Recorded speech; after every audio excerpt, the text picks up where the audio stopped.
All right, everyone. Well, welcome to the hangout today with Jut Wynne. My name is David. I'll be your host for today.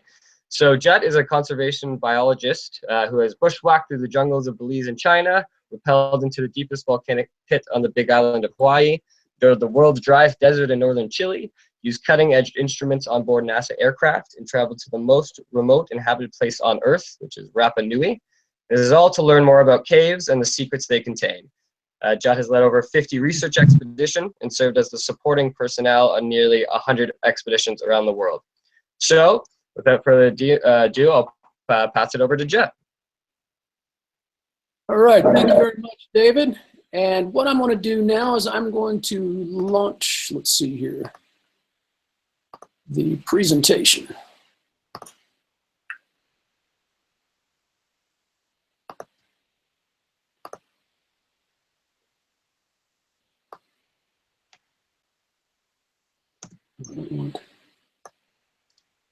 All right, great. Okay, y'all, so what we're going to be talking about here is in celebration of Global Biodiversity Day, we're going to think about a few concepts that essentially drive biological diversity, and that is evolution, speciation, and those two things feed in directly into biological diversity.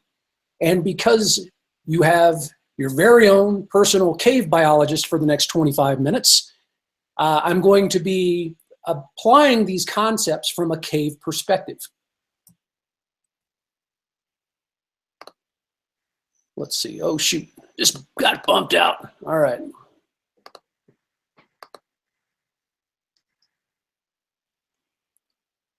Technical difficulties. Here we go. Can y'all see that again? Yeah. Okay, good. All right. So first, let's think about evolution. So what is evolution? And this can be explained essentially with one word, and it's called a mutation. And mutations are the way in which genes in an organism change over time. And what happens is these changes are typically random changes. They're random changes in how the organisms how they present themselves from one generation to the next. And what happens when we observe these random mutations occurring in a given population of animals or plants, what happens is the environment is selecting that suite of genes of a given subset of that population that best fits the environment. And over time, what happens is that can lead to a speciation of it. That can lead to a different species. So we can look at evolution in terms of to put a finer point on this, we can look at it in terms of microevolution and macroevolution. And when we're looking at microevolution, we're looking at those small changes, those small tweaks in the genetic makeup of an organism over time. And typically what happens is those smaller changes are occurring to adapt to adapt to a given environment as the environment is selecting for that suite of genes that best fit that environment. And then when we look at macroevolution, those are your larger scale changes, and that's when an actual speciation event occurs, when a species evolves from another species. And we kind of see it on this linear continuum in terms of how evolution occurs, because that's called gradualism. When we see those small changes in genetic makeup over time, which can ultimately lead to a speciation event, which becomes, at that point, it becomes two different species. And when we think about species, I think the best way to understand what a species is to look at it from the perspective of the biological species concept. And this was put forward by this very brilliant ecologist who's also a bit of a philosopher, and he thought about this idea quite a bit, and he came up with this species concept. And the biological species concept is that it is basically successful interbreeding from one generation to the next. So what happens is you have two bats that let's say we have two pairs of bats, a mama bat and a daddy bat, and a mama bat and a daddy bat, and both of those pairs have pups, and then those pups can successfully interbreed, and then over time you have successful interbreeding from one generation to the next. And what can happen in evolution are these events called adaptive radiation. And this, to me, is one of the most spectacular parts of ecology. And what happens is when an organism arrives to a new environment, in this case, we're looking at Darwin's finches, when one species is believed to have come from mainland South America, traveled 300 miles across the open Pacific Ocean to land in the Galapagos Islands. And when that happened, there were a lot of available habitats for that finch to be able to occupy. And what happened is we observed this burst, this explosion in speciation from a single species to filling these various different habitats. And when that happened, you can see here, if you look at the beaks, and this is what Darwin was observing, is you saw those beaks changed over time. And what happened was that was indicative of the fact that we were seeing speciation occurring. And I want to just throw this out here because I spend a lot of time in Hawaii, I work in Hawaii, and the adaptive radiation event associated with Hawaiian honey creepers, I think, is dramatically underplayed unless you're actually in Hawaii and you know about this. Whereas when we were looking at the example here of Darwin's finches, 15 different species. In Hawaii, upwards of 40 different species in an adaptive radiation event radiating from that species that we see here identified as being species number 1. So now let's think about what determines species diversity. Why are there so many species in a given area, or why are there so few species in a given area? Now, this is a picture that I took of Guangxi, China, and it's in southern China. You can see it's very tropical. And this is great because we can use this to discuss this idea that ecologists have thought about for many, many years now, called the latitudinal diversity gradient. And what that is just a fancy ecological term for saying that there are a lot more species around the equator than there are in the polar regions. And that's what ecologists have observed and naturalists have observed for hundreds of years now, is that you have a high diversity in the tropics, the tropical rainforests, and in the poles where you have more icy conditions, more Arctic conditions, tundra conditions, you have fewer species. And then there's also this more localized concept that we can apply to when we see diversity, high diversity or low diversity at a given site, in a given area. And that's called habitat heterogeneity. And once again, let's look at this image here of southern China. And you can see the mountains in the background. Now that's where I was working, up in the caves in those mountains. And you can see that they're covered in tropical forest. And you can see rock, and you can see that there's going to be different areas where there's going to receive more sun than others, given the aspect of the mountains. And then you look here at in the foreground, and you look at it's agriculture, and it's where people live. And you can see here that if we just think about it, in an area where there's rice paddies and orange orchards and a lot of people, there's probably not going to be as many species there as there's going to be up in those mountains in that pristine rainforest. So that is a great example of habitat heterogeneity. So let's look at these concepts, these concepts that drive biological diversity from a cave perspective. And you're going to get basically Cave Biology 101 right here, right now. Caves are zonal environments. And what you can see here is they're divided typically up into these 4 primary zones, from light to complete darkness along this zonal gradient going from left to right. In the light zone is where photosynthesis can occur. In the deep zone, it's the deepest part of the cave. It's typically defined as being, it's the complete absence of light. It often has a very stable temperature. There's little to no airflow. And another characteristic that is very indicative of a deep zone is it has a near water saturated atmosphere. So the back of the cave, if you have those deep zone conditions, you will see water droplets forming on the walls of the cave. Water is dripping from the ceiling. And if you exhale, you can actually see your breath because it condensates as you exhale. And that's a deep zone condition. And that's along this zonal gradient is how we see animals selecting habitat and how we see diversity unfolding within the cave. And here's some drivers of biological diversity. And oftentimes what it will require a combination of these to result in higher diversity. And in some cases, when we lack one or more of these different drivers of diversity, we will have lower diversity in the cave. The first of which is water. And we know here on Earth, water is life. Water is the driver of life. And in caves, it is no different. When there are these wet conditions, that sets the stage for there to be higher biological diversity.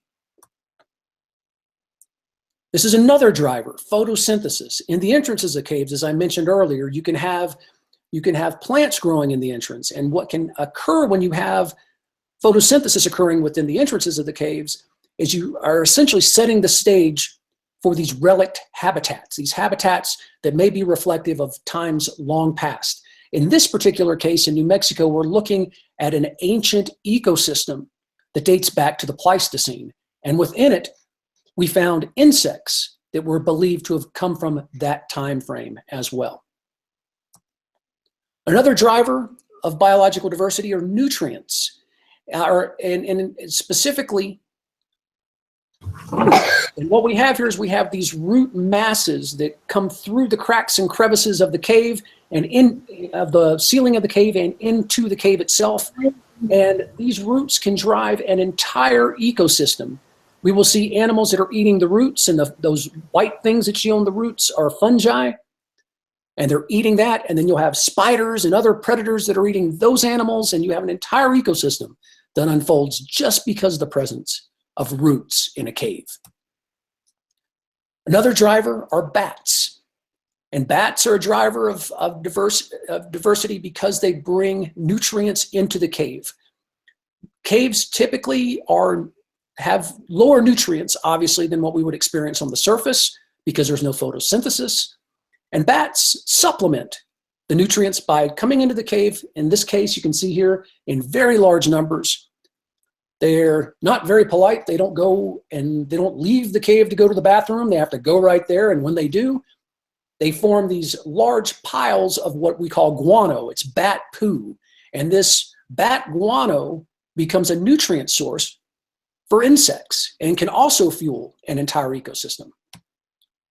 This is an example of what guano looks like in a cave.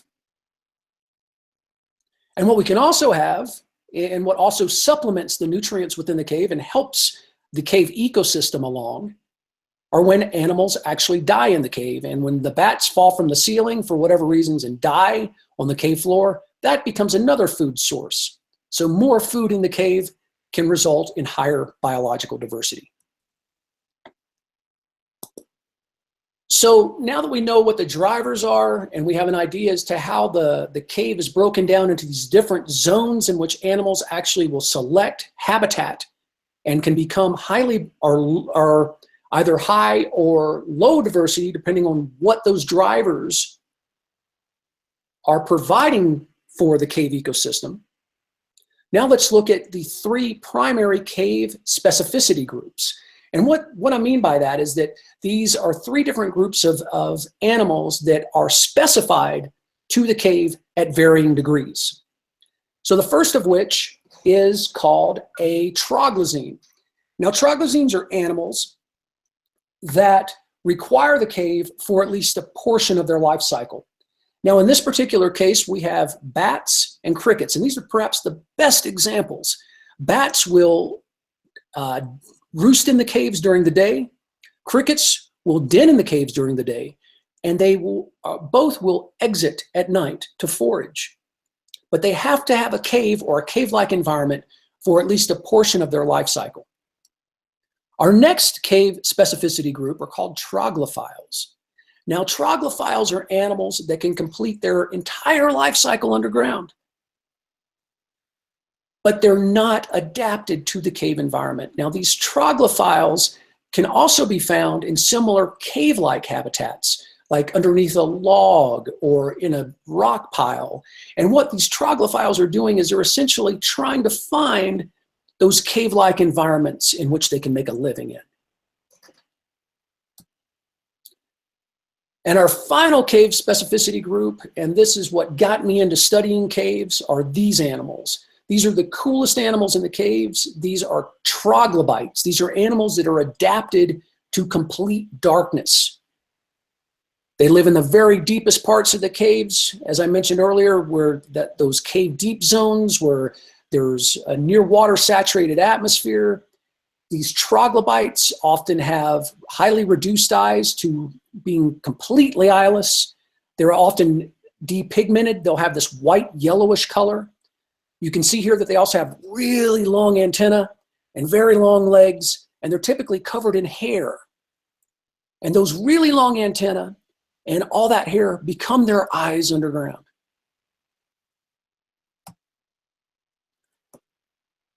And when we think about those troglobites and how those animals ultimately became adapted to the cave environment, over the years, cave biologists have thought a lot about this, and we've put forward two hypotheses regarding cave restriction. The first one is called the climatic relict hypothesis. Now, this was applied to the more temperate parts of the world, not the rainforests, but the parts we would call temperate regions. Canada, most of the United States is a temperate zone.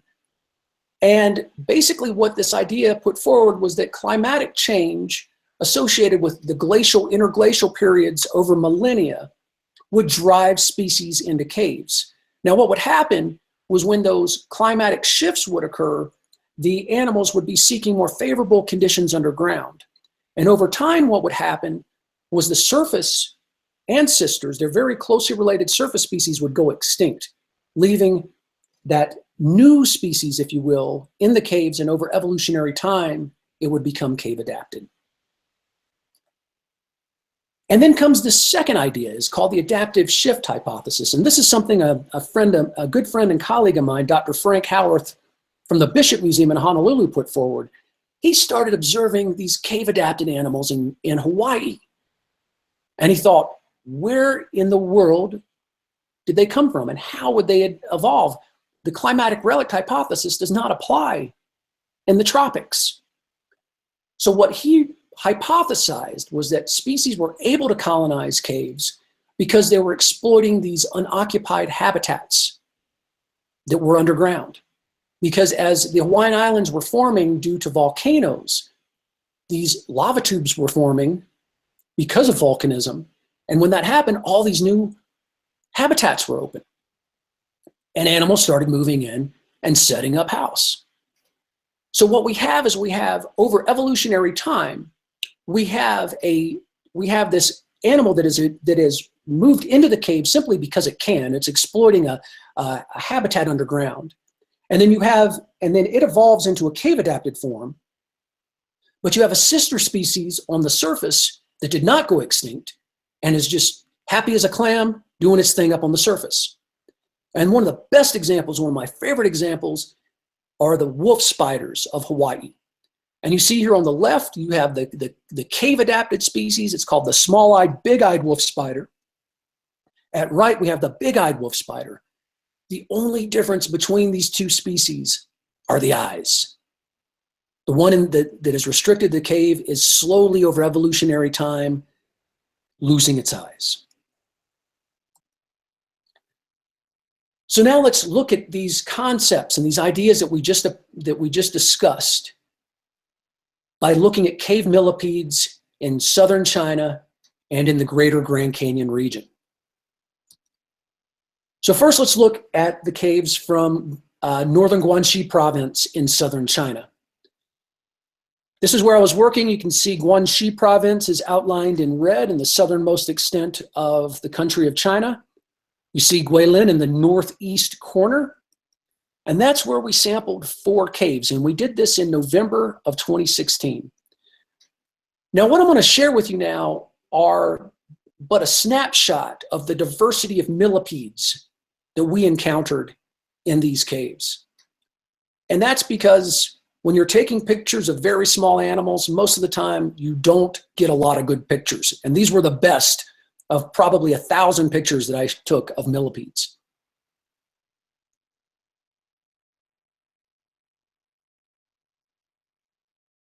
And you can see here that we're getting progressively cooler in terms of the forms and the way that these animals look as we're going from slide to slide through this subset of millipede species that we observed. This is a Glomeridi millipede, that's the family name. And if you look at it, we're all familiar with what roly-polies look like. Those are actually called terrestrial isopods. And this looks like a roly-poly. And I thought it was at first, and then I flipped it over and I noticed that it wasn't no roly-poly, and it was indeed a millipede. Absolutely beautiful animal. Once again here you can see it lacks pigmentation, it lacks eyes. This animal is cave adapted.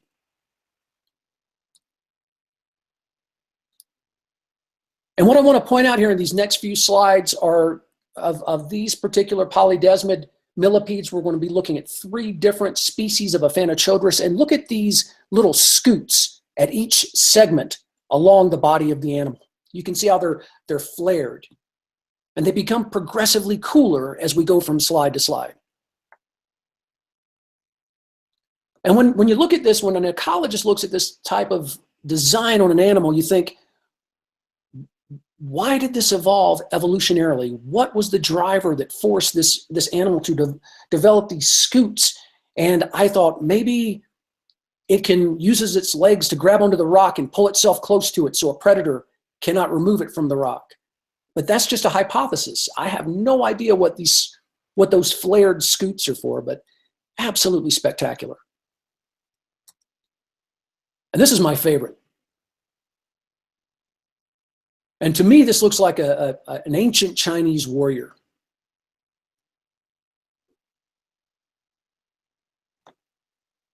And this is another really neat photograph of a millipede, completely cave adapted. You can see here the very long antenna, the long legs, no pigmentation, it lacks eyes. And those last 4 images that I just showed you are all new species. We're in the process of describing these new species. We have at least 5 new species of millipede. 5 of those were featured in this presentation. So now let's turn our attention to Grand Canyon.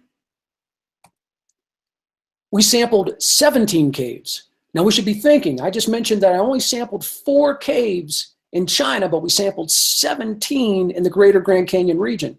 That's a huge difference in the number of different places that we visited when we compare China to northwestern Arizona. From 17 caves in northwestern Arizona, we found 1 cave-adapted millipede species. Only 1. So what's driving diversity? In Guangxi province, from those 4 caves, we believe we have as many as 18 different species of millipede. We only were able to show you just a few, once again, because of the quality of my photographs. We believe 10 of those are cave adapted, and 3 of those species were from the same genus. And the ones from the same genus, and we're looking at this picture here, you see the one that looks like the warrior, and then we have the other 2 below it, the ones with the flared scoots. Those are all of the same genus. They're all very closely related. We would call them sister species. From northwestern Arizona, once again, 1 species from 3 caves, but we sampled 17 different caves. So what in the heck is going on here? Is it habitat heterogeneity? Is it a latitudinal gradient? Is it nutrients? Is it water? Is it a combination of all those drivers of biological diversity that come together in this perfect storm in southern China, which permits so many millipedes to occur in those caves versus only 1 millipede species in Arizona? And these are the kind of questions that we think about as ecologists. Ecology is very messy. It's not like, okay, we can compare it to math, for example. Math, you have an equation, and you know what the correct answer is. And if you don't get the correct answer, then you know you have to go back and go back through the equation and recalculate everything to get that right number. Ecology, it's very messy. And there are a lot of different drivers and a lot of different things to consider when we're trying to figure out the drivers of biological diversity.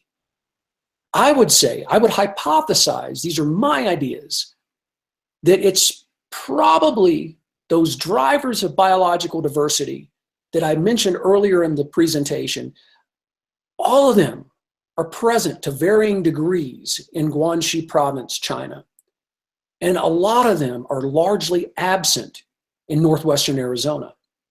I can say, with where we found that millipede in northwestern Arizona, there were deep zone conditions. You could see your breath when you exhaled in the deepest parts of the cave. There was food, there was decomposing vegetation in the very back of the cave that was driven by flooding. And as a result, we were seeing those cave-adapted millipedes. Where those two conditions were not met in northwestern Arizona, we did not find cave-adapted millipedes. So there's a lot to think about. And I would say that what I'm showing you right here is in its very earliest stages of trying to puzzle everything together to be able to tell a more complete story, at least concerning this example, as to what drives biological diversity of millipedes in caves. And with that, I can take any questions that you all have. Perfect. Thank you so much for that. So we'll go to the different classrooms now if you have for questions for Jut. In interest of time, we'll just start with one question for each classroom. If we have enough time, we'll loop back around, but there's a lot of classrooms and we're running out of time. So let's start with Miss Shavaria's class. Can you hear me? Oh, yes. Perfect. So do you have a question for Jut?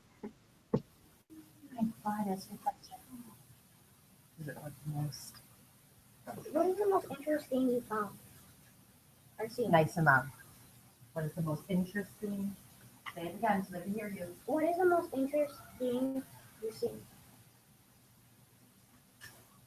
I'm sorry, buddy, I can't hear you. Could you please repeat that? What is the most interesting you've seen? The most interesting thing he's seen? Hmm? What is the most interesting thing that I've seen? Wow. That's a good question. And you know, I would have to say it really depends from cave to cave, from region to region.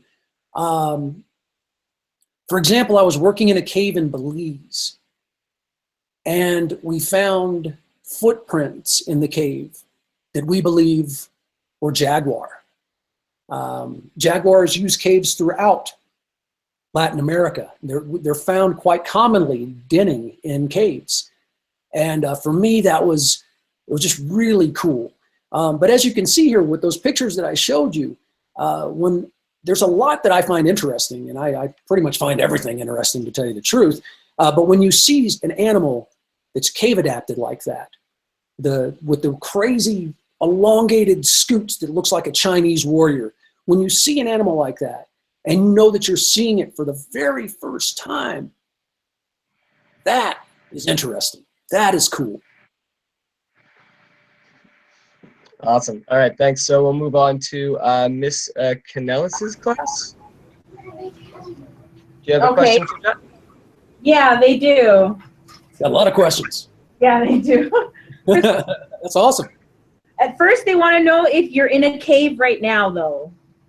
I'm in my cave. I'm in my house. Krista, go ahead. You see any scary things in the cave? Have you seen any scary things in a cave? No. Like monsters? No, I haven't seen any scary. Well, you know, for me, I don't get scared that much. So yeah, in caves, not really too many things that would scare me. I would say when we're doing technical work, because a lot of the work that I do involves wearing a harness and being on rope and rappelling deep into caves. There are some pretty scary things that can happen. I've been rappelling into a cave, and the person on the surface knocked a big rock loose, and a big rock comes flying by me. Had that hit me, it would not have felt good. That's a little scary. That wakes you up if you're about to fall asleep. So yeah, I guess that would be about the only thing I could classify as scary. Getting hit by a really big rock, that would not be fun. Okay, sounds good. And so we'll move on to Miss Kaleworth's class. Do you guys have a question for Jet? Yeah. Yep.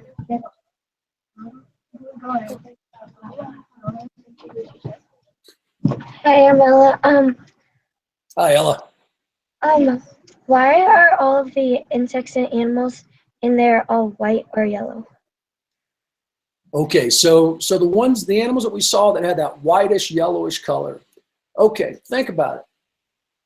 If you are, okay, we've seen, let's think about centipedes, right?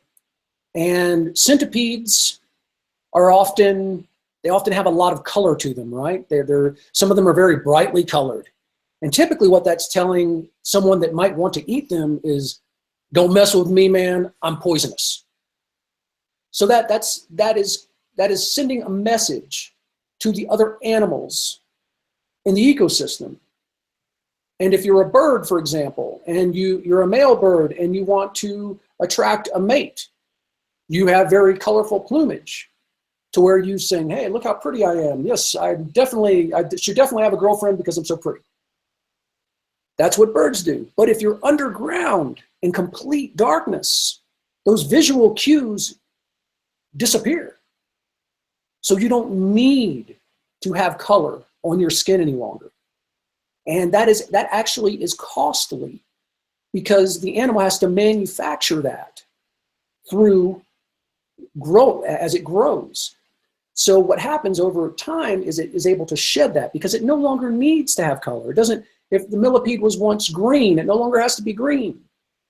So it doesn't have to, that's a cost. It's an energetic cost that it has to put into becoming green.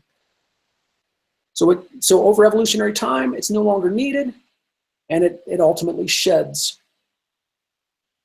its color and becomes what we call depigmented, or that yellowish or whitish color that you saw.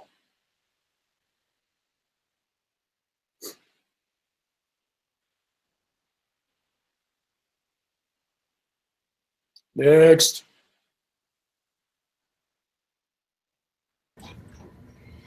How many different adapted species have you discovered?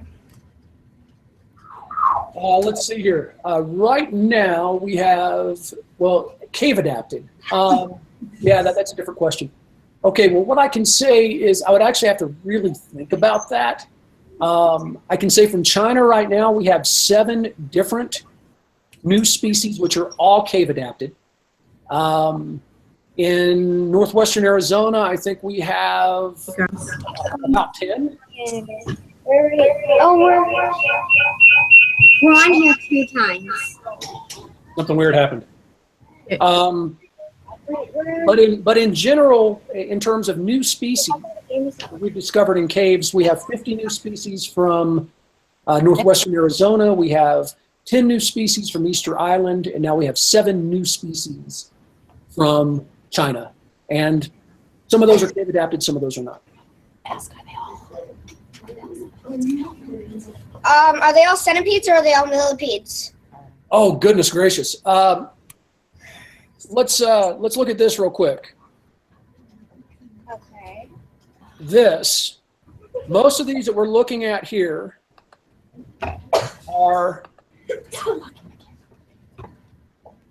all new species. That slide that I showed you first. Oh, dang. And then my friend called that one centipede with the really long legs that you showed us, he calls it the spider worm. I like that. Spider worm. I'm writing that down. Oh, he's writing that down. Cool. Whoa.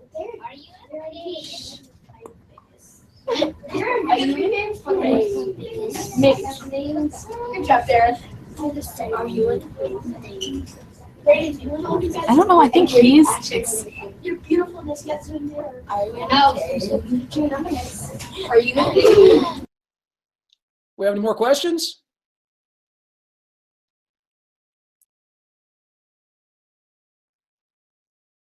David, we got folks on the far, or my far left, frantically waving hands. Yes. We do. All right.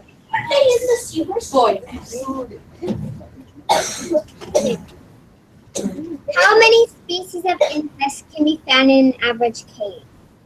Oh, that's a good question. That is a good question.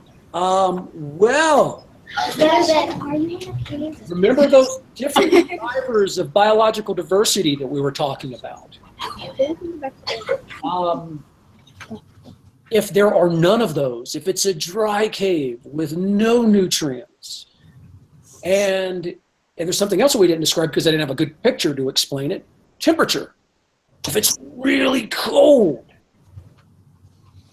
and there's no water and there's no food, you might not find anything in the cave. And I've actually been in caves where we've studied the cave. We've looked everywhere for insects, and we did not find one because none of those drivers of biological diversity were there.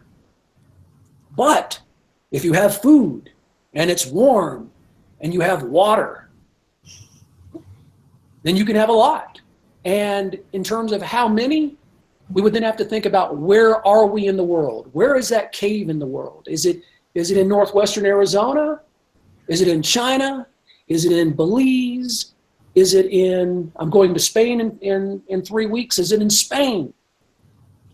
And then we have to think about all those things to try to piece together. And that's where we start thinking about, environment.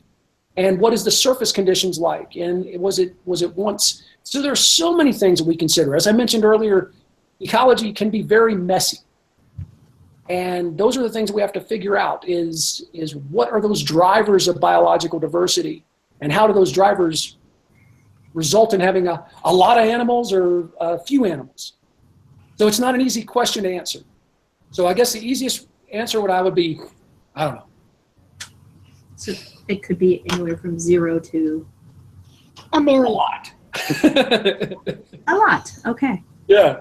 Like a lot meaning hundreds of thousands? Well, okay, so in Easter Island, I've identified caves that support up to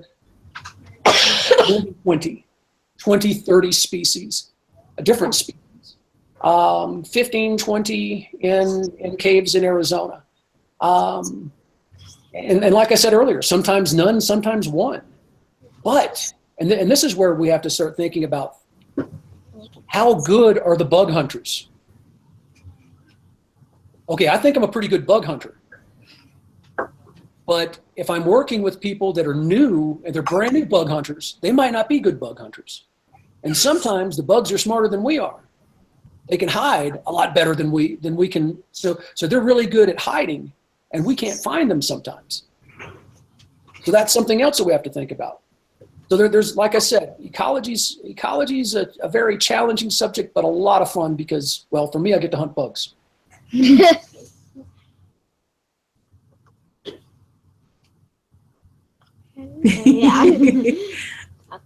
Okay. Any more questions? I think. Okay. Do you have another question? Where's Chrissy go?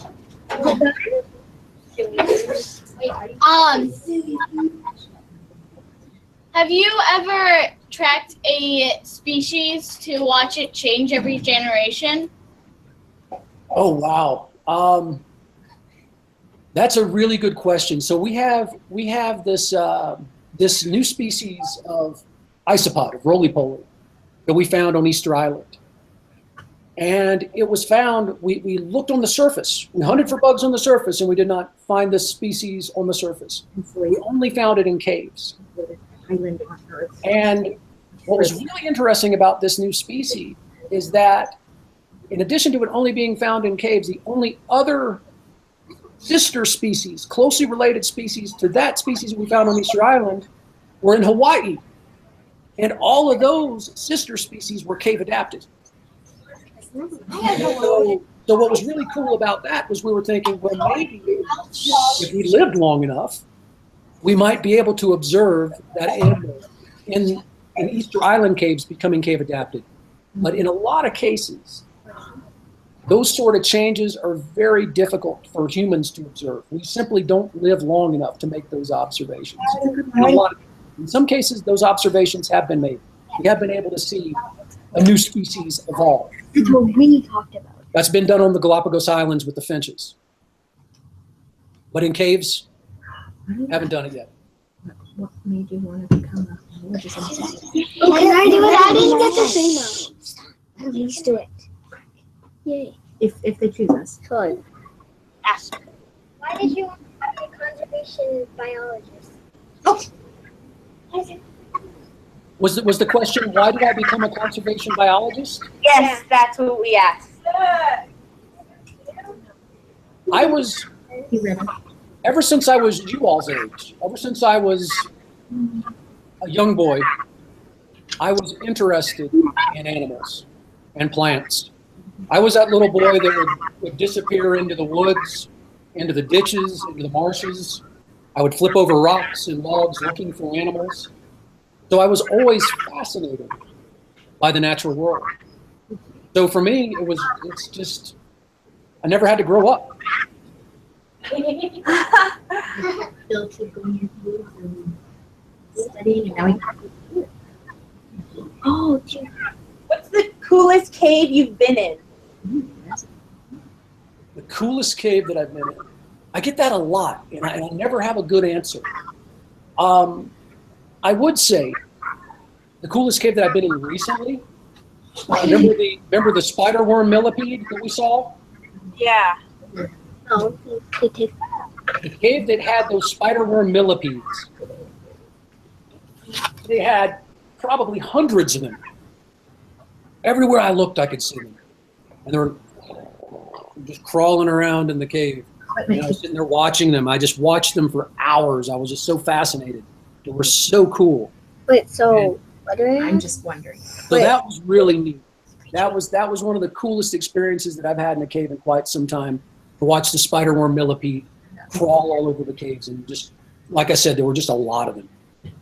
What's the See if he largest? see- oh, he sees you. Question.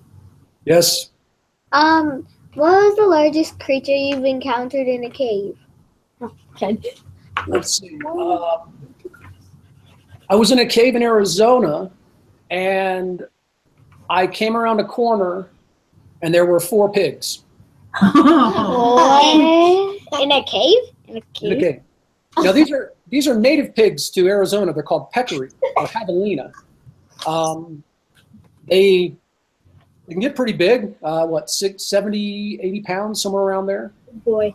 And it was a very narrow passage that I was walking through. So I knew that I needed to get out of the way of them if they really wanted to leave fast, or I might be in trouble. So I just moved and got up against the wall, and they walked right by me. And actually, one brushed my leg as it was leaving. Do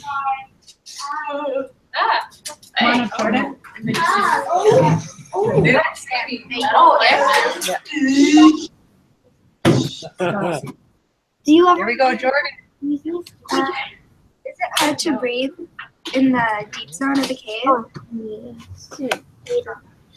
Could you repeat that, please? I'm getting a lot of other white noise associated with other classrooms, I think. Is it hard Hey, to Jack, can you hear me now? into the cave? Okay, yes, David, I can hear you, and I got most of your question just then. Is it hard to breathe in the cave? Is it hard to breathe in the dark zone? Okay, that's a really cool question, and I'm glad you asked it. Now, in some caves, in one particular cave called Belize Cave in Australia, it has bad air. So, and what I mean by bad air is it has high CO2. And what? We need oxygen to breathe, right? We don't breathe CO2. So if it's high CO2, it can be hard for humans to breathe. When my colleagues were working in that cave, I did not go to this cave in Australia, but when my colleagues went to that cave, that bad air, that part of the cave that had bad air, they could not spend a lot of time in that part of the cave. If they started to get lightheaded, they would go closer to the entrance until they could breathe easier again. So yeah, there can be bad air in caves, and that's just something that we have to be aware of.